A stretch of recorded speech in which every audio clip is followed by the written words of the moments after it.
winning. I spent the last 2 weeks just spinning, trying to work you out is killing. Ever since my heart's been missing. Friends, welcome to my channel Mahila Toofan और मैं हूँ महिला। तो आज का मेरा topic है अपने पति के तरक्की के लिए जरूर करें ये 5 कार्य। तो कौन से 5 कार्य हैं? तो चलिए आज की वीडियो शुरू करते हैं बिना समय गंवाए। पॉइंट्स है या पहला नियम है, खर्च हिसाब से करें। जितनी आमदनी हो उसी हिसाब से बजट बनाएं। महीने का खाने पीने का सामान जो हम लेते हैं, महीने में राशन, दूध लेते हैं, सब्जी, कुछ भी लेते हैं, फल लेते हैं, तो हमें सोच समझ के घर चलाना है और खर्च हिसाब से करना है। जो महिलाएं हिसाब से चलती है, इंतजाम से चलती हैं, वो अपने पति का पैसा बचा लेती हैं और उस पैसे को वो तरक्की के काम में लगाती हैं, बचत करती हैं।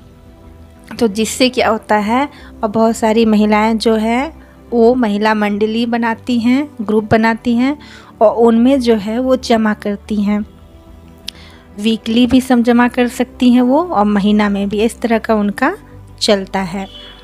तो इस तरह से क्या होता है, जब उनके घर में कोई परेशानी आती है या वो कोई दुकान खोलना चाहती हैं, कुछ तरक्की करना चाहती हैं, जीवन में कुछ करना चाहती हैं, तो वो वहाँ से आसानी से लोन ले लेती हैं और उसका ब्याज भी उन्हें बहुत कम देना पड़ता है, सिर्फ 2% देना पड़ता है। तो इस तरह से वो अपने घर को संभालती हैं और खर्च हिसाब से करती हैं और पैसा जमा करके उसे का यूटिलाइज करती हैं। तो वैसे में उनके पति की तरक्की में उनका बहुत बड़ा हाथ होता है। तो हर महिला को चाहिए कि खर्च जो है या घर जो है वो हिसाब से चलाए और खर्च भी हिसाब से करे, इंतजाम से घर चलाए और जो पैसा बचता है उस पैसे को वो सही जगह पे लगाए। तो इस तरह जो है खर्च हिसाब से चलाए और पैसे बचाए। सेकेंड पॉइंट है, संयमित रहे, ज़्यादा में घमंड ना हो, कम में घबराए ना। जैसे कि बहुत सारी महिलाएं होती हैं जिनके पति बहुत ज़्यादा कमाते हैं, बिजनेस से कभी कभी बहुत फ़ायदा हो जाता है, तो वो इतराने लगती हैं और अपने आप पे मतलब उन्हें घमंड हो जाता है कि मेरे पति तो बहुत कमाते हैं। और जिनके पति कम कमाते हैं उन लोगों के सामने अपना बखान करने लगती हैं। तो कहीं ना कहीं जो है भगवान सब कुछ देख रहे होते हैं या उन्हें नज़र लग जाता है। तो ऐसा नहीं करना चाहिए। और अगर कम कमाते हैं हस्बैंड तो वो घबरा जाती हैं, सबों को बताने लगती हैं। तो ऐसा करके भी वो अपना ही नुकसान करती हैं। आपके हस्बैंड कितना कमाते हैं, कब ज़्यादा कमाते हैं, कब कम कमाते हैं, इससे किसी को कोई मतलब नहीं है। सब अपने जीवन में, ज़िंदगी जीने में परेशान है या खुश हैं अपने लाइफ में। तो आप संयमित रहें। जब कम भी हस्बैंड कमाते हैं तब भी आप संयमित रहें, संतोष से रहें और खर्च हिसाब से करें। हो सके आप किसी को नहीं बताइएगा और आपके हस्बैंड जब ज़्यादा कमाने लगेंगे तो किसी को भी ये पता ही नहीं चलेगा कि कभी आपके हस्बैंड कम भी कमाते थे या कभी आपकी स्थिति खराब भी थी। लेकिन हमें इतना धैर्य नहीं होता है और हम सबों को अपनी सब चीज़ बता देते हैं। तो संयमित रहें और अपनी इन चीज़ों को, घर की बातों को किसी से शेयर ना करें, चाहे आपके वो अपने भाई बहन ही क्यों ना हो या अपने रिलेटिव ही क्यों ना हो, कि आपके पास कितना पैसा है, आपके पति कितना कमाते हैं, आप कितना कमाते हैं। क्योंकि ये लोग जो हैं हमारे मैके वाले तो हमारी हैसियत जान ही जाते हैं, क्योंकि वो अपनी बेटी का विवाह किए हैं तो जानते हैं कि हम अपनी बेटी को किस घर में कितना कमाने वाले लड़का के साथ शादी किए हैं। तो इसलिए आप कभी भी ज़्यादा अगर आपके पति कमाते हैं तो घमंड ना करें, इतराए नहीं है। कम कमाते हैं तो बहुत ज़्यादा दुखी ना हो, हताश ना हो, घबराए नहीं, हिम्मत से काम नहीं, उबे नहीं। थर्ड पॉइंट है, थाली में हाथ मत धोएं। महिलाएं तो अक्सर थाली में हाथ नहीं ही धोती होंगी, लेकिन महिलाएं जो हमारे बच्चे हैं या पति भी हैं, तो बहुत सारे पति को भी ये नहीं पता है। तो महिलाएं ही उनको ऐसा करने से रोके, प्यार से मना करे कि थाली में हाथ ना धोएं, इससे दरिद्रता आती है और तरक्की में रुकावट होती है। तो इस तरह से बच्चों को भी शुरू से सिखाएं कि थाली में हाथ ना धोएं, यहाँ वहाँ बर्तन भी ना फेंकें। तो ये सारी चीज़ों का ध्यान रखें। 4 पॉइंट्स है, तुलसी प्लांट लगाएं और पूजा करें। जितनी भी महिलाएं शादी से पहले तुलसी पूजा अवश्य करती हैं और तुलसी में जल भी ढालती हैं, तो शादी के बाद भी आप तुलसी में जल ढालें, पूजा करें और इतवार को तुलसी के पत्ते को ना तोड़ें और तुलसी पूजन ज़रूर करें।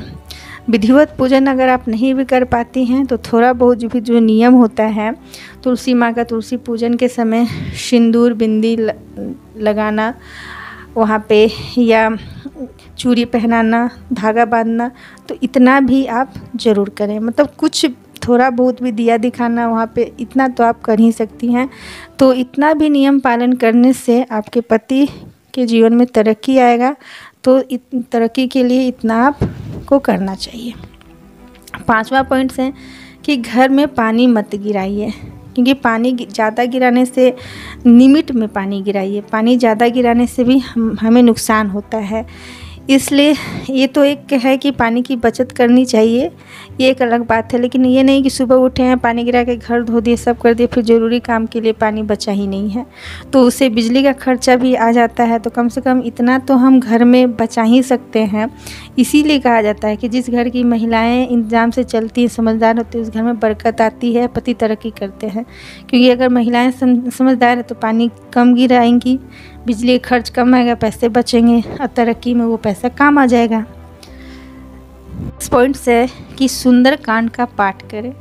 मंगलवार को अगर प्रतिदिन नहीं कर पाते हैं तो कम से कम मंगलवार को या एक दिन आप बजरंगबली का नाम लें, मंगलवार दिन अच्छा रहेगा।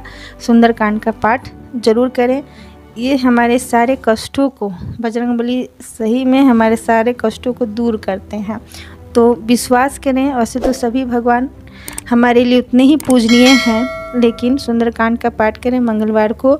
ये पति की तरक्की के लिए और हमारे घर की तरक्की के लिए बहुत ही फ़ायदेमंद है। 7 पॉइंट्स मैं सिंदूर की मान्यता को लेके बताऊंगी कि हमारे जो बीच का सबसे लंबी मध्यम जो उंगली है, उस उंगली से अगर हम सिंदूर करते हैं तो उससे हमारा पति का जो भाग्य है या सर है वो हमेशा ऊंचा रहेगा और तरक्की की ओर जाएगा। तो जितनी भी महिलाएं सिंदूर लगाती हैं तो वो अपने उंगली का मध्यम उंगली जो सबसे लंबी होती हैं उस उंगली से सिंदूर लगाएं और लगा कर देखें कि आपके पति के भाग्य में कितना तरक्की आता है और कितने तरक्की करते हैं। तो इस तरह से मैंने कुछ पॉइंट्स बताएं अपने पति के तरक्की के लिए क्या करना चाहिए कार्य। तो इन कार्यों को ज़रूर करें और अपने जीवन में आगे बढ़ें और अपने पति की तरक्की में आप उनका मार्गदर्शक बने, या उनसे हर सफलता के पीछे एक पत्नी का हाथ होता है, एक महिला का हाथ होता है, ऐसा कहा जाता है, एक औरत का हाथ होता है। तो आप भी एक औरत हैं, तो क्यों ना हम ऐसी औरत बने, एक अच्छी औरत बने, एक अच्छी पत्नी बने कि हम एक अच्छी पत्नी, पतिव्रता स्त्री के साथ साथ अपनी पति की कामयाबी का भी भागीदार बने।